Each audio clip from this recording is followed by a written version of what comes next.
and welcome to WEBN Political Pulse. I'm Clara Faulkner. And I'm Emily Champagne. Here are today's top stories in politics. President-elect Donald Trump has chosen Robert F. Kennedy as the Secretary of the Department of Health and Services. RFK Jr. has given us all the signals that he does not plan to do that. He does not plan to lean on evidence and rigorous analysis to make decisions, but instead use his own ideas, which sound good on a bumper sticker, but really are not the policies we need in this country. Trump first gave speculation of his choice at the Al Smith dinner last month. The former president said that Kennedy will make the United States a healthier place. Kennedy says that he wants to work to reduce government overreach, but has no plans on taking vaccines away. In an NPR interview earlier this month, Kennedy shared that he has never been anti-vaccine. Entering his new role, Kennedy says he will immediately begin studying vaccine safety and will lead the conditions that Trump has given him. These conditions include a reduction of corruption within regulatory agencies and to end the chronic disease epidemic within 2 years. The president of Boston's Federal Reserve Bank says December's rate cuts are not a done deal. In an interview with the Wall Street Journal, Susan Collins, the president of the Federal Reserve Bank, said that while rate cuts are on the table, nothing is official. Collins believes that there will be more data released between now and December to keep an eye on, including key technological developments. Former Massachusetts Air National Guardsman Jack Teixeira was sentenced to 15 years in prison on Wednesday. Jack Teixeira's name will be mentioned when people are trained about the gravity of a top secret clearance and the consequences if you leak information. Teixeira, a 22-year-old Massachusetts native, admitted to illegally sharing classified military documents on the social media platform Discord. The documents, marked top secret, included details on Russia's war in Ukraine, sensitive troop movements, and timelines for Western weapon deliveries. Teixeira was arrested earlier this year after federal investigators traced the leaked Pentagon files back to him. Prosecutors sought a nearly 17-year sentence, citing the scale and impact of the leak, which has since led to reforms in classified information handling. Seth Moulton is defending controversial remarks he made surrounding transgender athletes. Fortunately, the backlash proves my point that we can't even have discussions about these issues, and we need to. In the wake of the presidential election, the congressman told the New York Times that Democrats spend too much time trying to not offend anyone. According to Moulton, he was, quote, speaking authentically as a parent, and called Democrats out of touch. Moulton's harmful and factually inaccurate comments have received public backlash from a handful of transgender activists and anti-war protesters. There have been protests outside of his Salem office for days, and his top aide recently resigned. The Associated Press called the 2024 presidential race for former President Donald Trump, securing his return to the White House with a second term. We won the majority by 7.1 million. We won, which is great, because Republicans aren't supposed to be winning the majority, Marjorie. You know that, right? Trump clinched victory after winning key states like Wisconsin and Pennsylvania, surpassing the 270 electoral vote threshold with a total of 277. Before the official announcement, Trump addressed a crowd at the Palm Beach Convention Center, flanked by family and staff. His win in Pennsylvania dealt a significant blow to the Harris campaign and marked the end of an intense race. And for more on the election, we head to Peyton Kavanaugh in D.C. Because this is going to take more than 4 years after he's gone to rectify this. It's going to take 2-3 generations probably. That's concerning. Only when it's dark enough can you see the stars. This is the message that Vice President Kamala Harris left her supporters with after a historic race for the presidency. The outcome of this election is not what we wanted, not what we fought for, not what we voted for, but hear me when I say,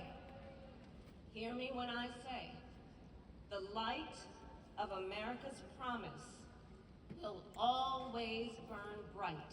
The vice president held her election night watch party at her alma mater, Howard University, filling the campus with electric energy, encouraging music, and hope.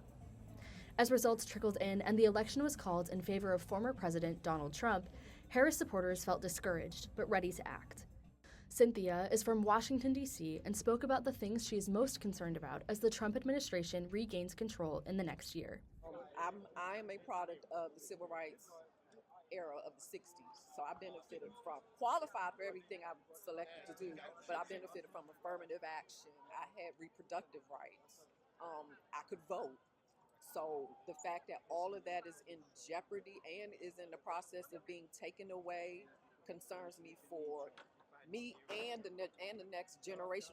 As the time for Vice President Harris's concession speech drew closer, some supporters looked beyond the election results and remained optimistic about the history of the moment. I'm definitely disappointed in the results, but at the end of the day, I'm still joyful just to be here in this moment. You know, this has never happened before. I'm not sure if a moment like this will ever happen again. I mean, for the Vice President to be on my campus, talking to the world, talking to us, and just representing us is everything to me. So despite not getting the outcome that I wanted, I'm still extremely excited. Howard University student Jada White, along with countless others, noted that while this wasn't the outcome they'd hoped for, they felt that the Vice President handled defeat with grace and determination. She'll keep going, that she'll continue to encourage and motivate others to keep going as well. You know, I think the way someone faces defeat says a lot about them. So I'm really expecting a lot of class, good energy. You know, obviously this is tough, I can only imagine, but I'm excited to see her come out and just show love and support for her home. For others, the day was filled with despair and discouragement, but it didn't stop them from advocating for change. For Florida resident Manny Orozco, the results of this election were shocking. You know, we were offered two very different visions for this country. One that we experienced and we know and we saw fail and we saw it divide us and hurt people. And then one that was about, you know, creating opportunity, uplifting people, providing hope. As the Vice President closed her concession speech and the crowd began to clear, it was as evident as ever that her supporters were not done advocating for change. Ivan Johnson talked about the importance of the moment above the outcome. We're going to continue to move forward like we do. I'm African American. We've been through much tougher times than this right now in darker places, but I remain optimistic. Vice President Kamala Harris officially conceded here at Howard University, encouraging her supporters to continue to fight for the America that they want in their future. From Howard University for WEBN, I'm Peyton Kavanaugh. Joe Biden hosted Israel's President Isaac Herzog Tuesday as his administration seeks ceasefire progress in Gaza and Lebanon. Elect Donald Trump takes power in January, Biden wanted to address international concerns, saying Israel is failing to facilitate humanitarian aid flows into Gaza. Biden also hopes to get almost all hostages back and maintain a sense of security and peace. While Herzog is in Washington, he will meet with UN Ambassador Elisa Stefanik and longtime foreign policy advisor Lindsey Graham. Republicans won control of the House of Representatives on Wednesday. I've had an extraordinary leadership team elected. I'm delighted and honored by my colleagues to have been re-selected as the Speaker, as our nominee, and we'll head into January 3rd to make all that happen. After flipping the Senate on election night, Republicans will give President-elect Donald Trump a unified Congress when he takes office. Significant victories in Pennsylvania and the Midwest put Republicans in the lead by a narrow majority. Congressional party leaders plan on passing tax cuts, stricter border security measures, and loosen regulations on oil and gas production. And now to Emily Mole for more on news in the White House. President-elect Donald Trump will supposedly reinstate several executive orders from his previous term on his first day in office. Susie Wiles, who Trump appointed as his White House Chief of Staff, privately disclosed the information to a group of Republican donors in Las Vegas. Orders include actions that have been reversed by President Biden involving Trump's withdrawal from the World Health Organization, the ban on travelers from several Muslim majority countries, and the U.S. exit from the Paris Climate Accord. Voters in key Democratic strongholds failed to show up in the same numbers for Vice President Kamala Harris as they had for President Joe Biden in 2020. A New York Times analysis of preliminary election data revealed a 1.9 million vote decrease in select Democratic countries. The analysis attributed the drop to voter fatigue, a post-pandemic trend favoring challengers. Some Democrats also criticized Harris's campaign strategy, particularly her outreach and messaging to conservative voters.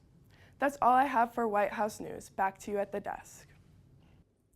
A judge will make a decision on whether or not he will undo Donald Trump's hush money conviction. While sentencing was originally set for November 26th, the decision is being reassessed due to competing interests in unprecedented circumstances. Many are even arguing to have the case thrown out altogether to avoid unconstitutional impediments and to allow the president-elect to focus on running the country.